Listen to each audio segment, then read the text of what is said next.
Assassin's Creed has come a long way, from the rooftops of Jerusalem in 2007, streets of Paris in 2014, and then 2025, where we are finally arriving at a destination I and many have been dying to explore in the series, feudal Japan. The series has constantly evolved, sometimes for the better, sometimes for the worst. But for many, one game sticks out as one of the most influential pieces of gaming media. A game that set a new standard for open world games in general, blended cinematic storytelling with free roam exploration, and introduced one of the most recognizable protagonists in gaming.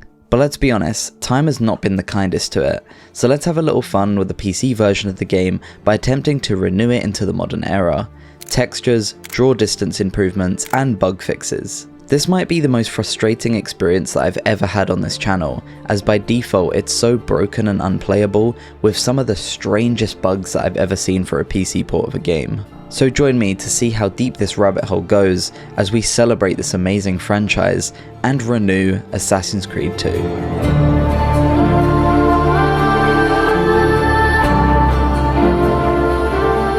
If you want to pick up Assassin's Creed Shadows or any of the other Assassin's Creed games a lot cheaper, then you can do so with today's video's sponsor, Instant Gaming. Instant Gaming has many great deals on games across all platforms. For example, the mentioned AC Shadows is on here with a 29% reduction off the retail price. The great thing about this platform is not just how speedy the code delivery is when you buy a game, but unlike other key sites, Instant Gaming is not a marketplace where you buy from a third-party key seller, but rather you are buying directly from Instant Gaming themselves, and all of their keys are sourced via their own official suppliers. All this means for you is that you don't have to worry about a dodgy game key that doesn't work. I've used them since 2018 personally, and I've never had a single issue with them. So use my link in the description and see what kind of deals you can find. Purchase any game at all and you'll be directly supporting the channel while saving yourself money on great games. Now let's get back to the video. So the elephant in the room is that the game actually already has a remaster, sort of, in the form of the Ezio collection. But I'm not sure how you guys feel about it, but for me personally, it just used way too many post-processing effects, making the whole image kind of feel way too cluttered. Those versions are pretty great though, because they're really quick and easy to pick up and play, whereas the PC version of Assassin's Creed 2 is in such a poor state by default. Firstly, I'll save your eyes from the horror that first appeared when I launched the game, but to describe it the best that I can, basically the whole screen was jittering. Pretty much everything on screen was just shaking, like Ezio, the minimap, and also the background behind him. I did some digging and found out a bunch of fixes that didn't really work for me. I started out simple with things like making sure everything was set to 60Hz,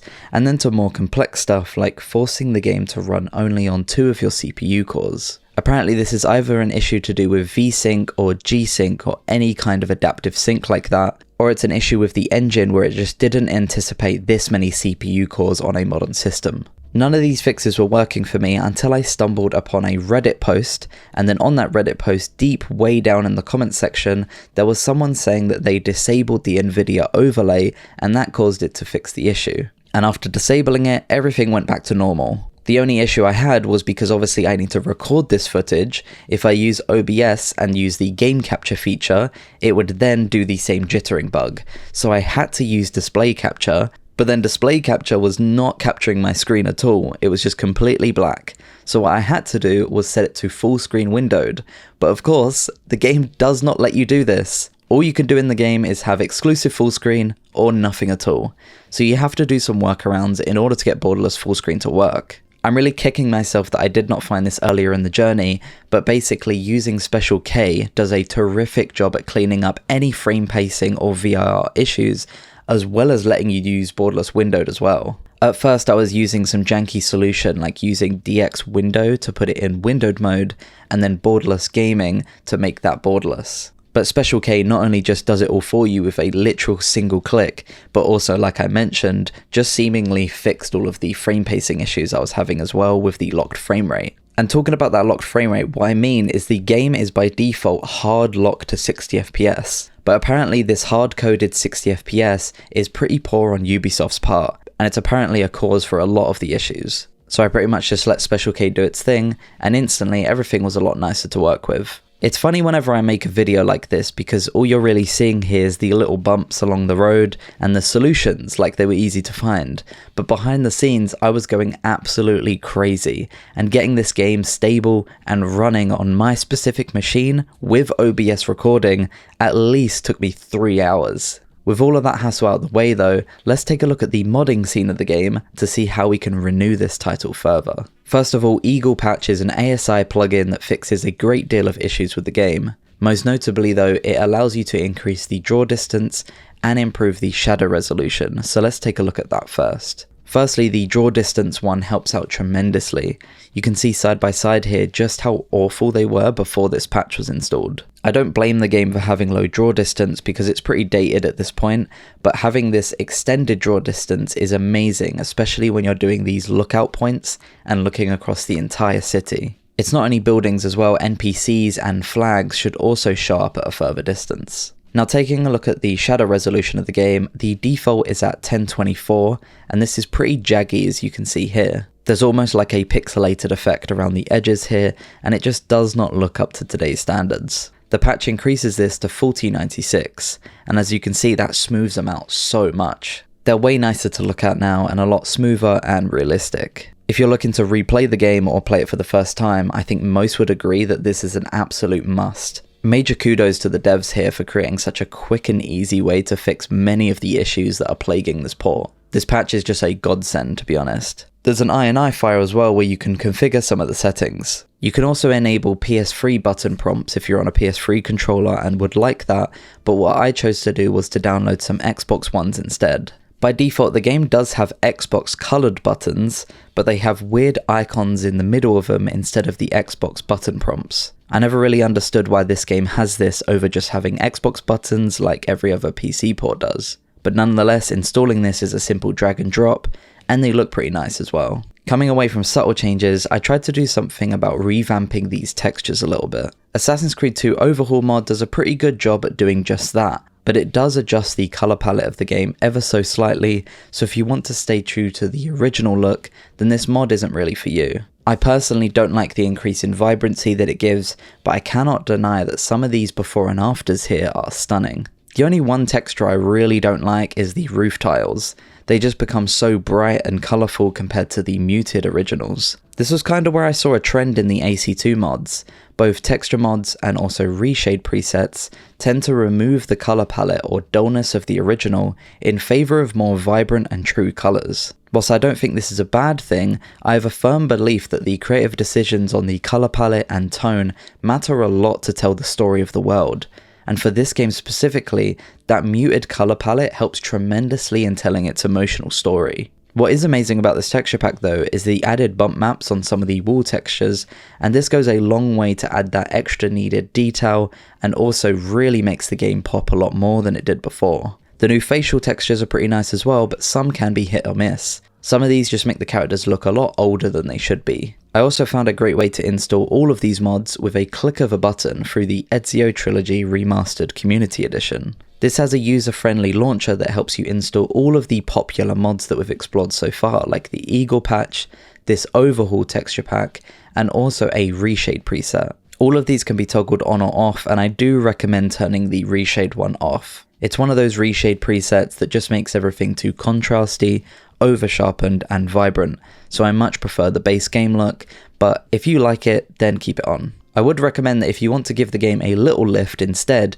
make your own preset and reshade. It's really easy to do, and even just adding one effect like AMD-FX sharpening shader goes a long way at just giving textures and distant objects a little small bump in overall fidelity. That brings me to anti-aliasing and anisotropic filtering. For anti-aliasing, the default is honestly fine.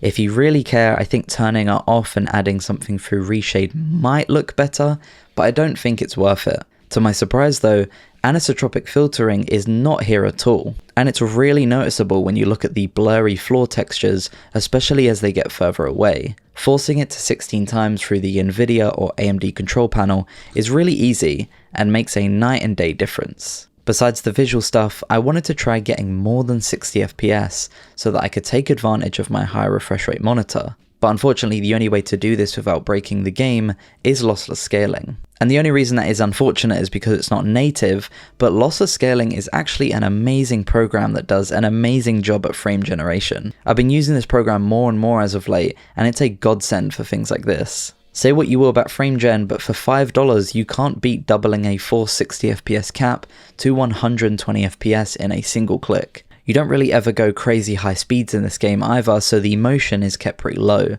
That means that artifacts were not really super noticeable in my short test. Speaking of parkour, the definitive parkour mod is super impressive. By far probably one of the most impressive mods for this game or any Assassin's Creed game. This mod enhances the mechanics of the system by giving players extensive control and movement options. And they're not kidding around with this, the Nexus mods page is filled to the brim with features and special button prompts that you need to activate in order to do special tricks. I tried it out but failed miserably at showing you the true potential of this mod, so I think it's just best I show you more talented people's gameplay so that you can get an idea of how stylish and fluid this makes the parkour feel. This mod is also just injected via cheat engine.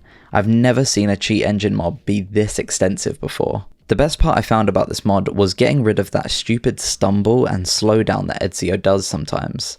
Anytime you jump to a ledge at an angle, Ezio would do an animation that really broke the pace of traversal. It also made Ezio kind of feel a bit of an amateur due to how often he was stumbling around. This gets rid of a load of stuff like that. Just anything that really slows down or hinders the experience is completely gone or changed. It's really complex compared to how the original looks, but if you want a challenge and a higher skill ceiling, then this is the perfect mod for that. So if you take anything from this video, it's that Ubisoft seems to be one of the worst offenders when it comes to preserving their older games. And since their games use a proprietary game engine, it's a lot harder for modders to pick up the pieces. Hence why so many of the mods that we showcase today are either using a texture replacer program called TextMod or cheat engine to inject the changes as the game loads. Even though modders pulled through this and made some incredible mods, I still can't help but feel underwhelmed at how much we can renew this title. Another big problem with it is that it's a 32-bit game, so you can't even pile on that many mods before you start to break the engine. Regardless though, I think these tiny little mods do actually go a long way. The Texture Pack one and the EaglePatch one are definitely something that I'd highly recommend. The definitive parkour one is fun for those really hardcore players that want a challenge, but I think for the average person there's just way too much going on with it for you to fully enjoy it. If you're into the idea of renewing retro games, then maybe drop a comment on a game that you would like to see me explore. The obvious ones would be the Bethesda games since they have modding tools, but they have been modded to death. I kinda want to explore more niche titles that don't get as much attention. If you enjoyed it though, make sure to get subscribed and stay tuned for future videos. I also want to thank our supporters. All of you on screen now help tremendously at keeping this channel going, and you can do the same from just £1 a month. Use the link in the description to the Patreon, or just click the join button below to become a YouTube member. Both offer the exact same perks. Don't forget to join the Discord as well to come have a chat. Links for that as well will be in the description. Now Assassin's Creed 2 was obviously released in the Xbox 360 era of games, and I think you'd be happy to hear that you can now port Xbox 360 games to PC. There is a modding team that have already done it for an Xbox 360 game, and they've kind of opened the floodgates to more of them to come. So if you want to learn more, click the video on screen now. See you over there.